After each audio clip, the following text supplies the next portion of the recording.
nhiệt không cái lú bọn đó là không cho lật đuổi nó lan cho đồng môn từ sinh tam khỏi ơi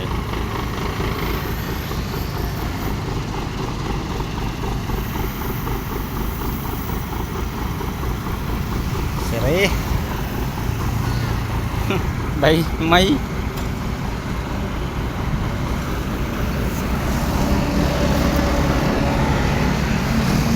hot lui tình sinh chặt thở baby ơi